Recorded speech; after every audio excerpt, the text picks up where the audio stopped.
Over 670,000 new companies were incorporated in the UK in the 2018-19 tax year.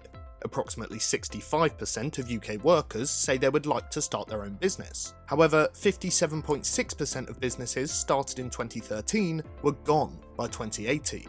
Less than half survived to the 5-year mark. Running your own business is something so many of us want to do. It's a level of control and independence that other jobs don't offer. But when almost 6 out of 10 of those businesses are failing, what can we do to stop it? Why are so many businesses failing? What are we doing so wrong? Let's crack the case. Before we start, make sure to like this video and subscribe to the EntreConnect channel. We're committed to helping small businesses and telling you the stories that make them special, so hit that button to stay up to date with all of it. Everyone seems to have their own reasons for why small businesses fail. Fail to prepare to fail, mismanagement, not understanding the market, or thinking they know it all. All good points, but there's rarely one reason for the total collapse of a small business. So I thought I'd turn to the stats, see what the academics had to say. The two most common reasons for failure were a lack of proper capital and management experience. Those who didn't start with enough capital find themselves scrambling when they grow, or simply can't keep up with the others who have the capital. In the same way, those who know how to survive in their particular market are more likely to succeed, compared to those inexperienced in management. The planning side also popped up in multiple papers. Those who keep solid records and accounts, as well as those who write and follow business plans, are less likely to fail. There's plenty more factors. The young fail more than the old, again, likely an experience thing. One founder tends to lead to failure more often than multiple joint founders, showing the benefits of combining skill sets. Minority-run businesses are more likely to fail than non-minority-run businesses, another example of systemic racism existing in the working world. The more significant factors, alongside planning and experience, are the quality of employees, the world economic position, and the product or service itself. Let's delve into these.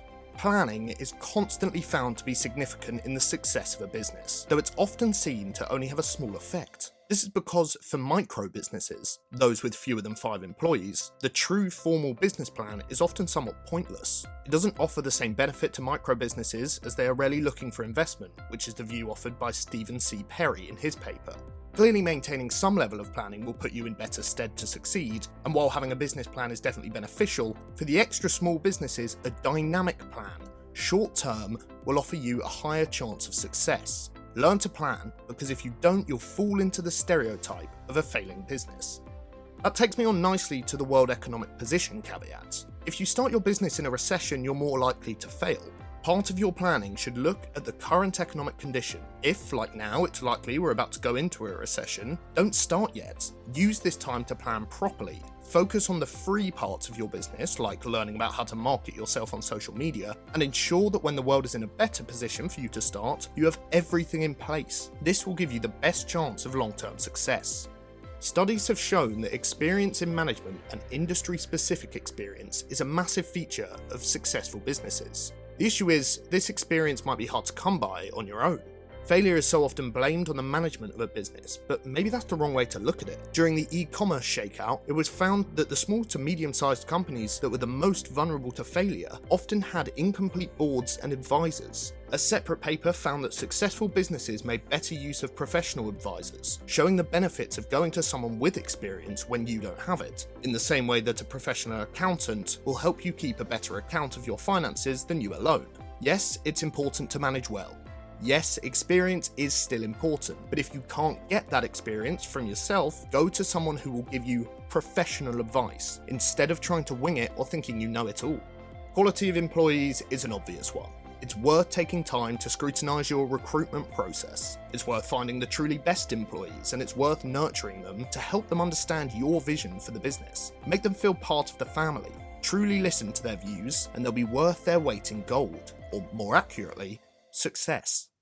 Finally, the product or service itself. The best way to succeed is to move into a growing market. If you go into something too new, it's been found to lead to a higher likelihood of failure.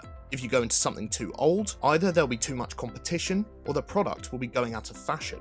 Go into a business where you can grow with the industry, and with enough room to innovate that success doesn't have a glass ceiling. All of this is academically sourced, and taking it into account will put you in a much better position to succeed. However, there will always be things that can hinder you. Many failed businesses have claimed that their recruitment was easy. Some failed due to bad professional advice. You could follow all this advice and get unlucky. Ensure that you take into account as much of this as possible, whatever industry you're in. Be confident and be brave. Do your absolute best to keep yourself afloat beyond that 5-year mark, and let's push that number of failed businesses down.